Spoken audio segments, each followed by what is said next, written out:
God's grace isn't an excuse to sin, rather it's something that empowers you to overcome it.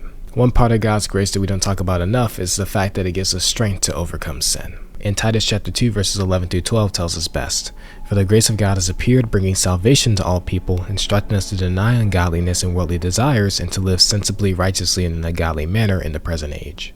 You see, God's grace isn't just there for you to experience the mercy of God and be forgiven by Him, but it's also because of God's grace that you can fight the good fight against sin.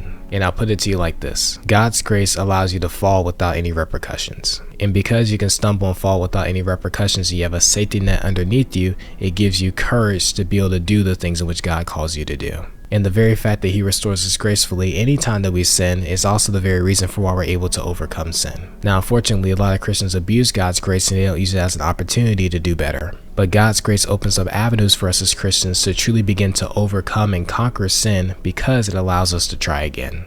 And not only does it allow us to try again, but like it says in Titus chapter 2 verse 12, it instructs us to deny ungodliness and worldly desires and to live sensibly, righteously, and in a godly manner in this present age. The simple ability for you to be able to fall down and get back up again is also the very powerful tool that God uses to help you to overcome sin. And that is the power of God's grace. It is not a license for us to sin or a free mercy and forgiveness card, but it's also something that empowers us, strengthens us, and encourages us to overcome sin and live righteously for God.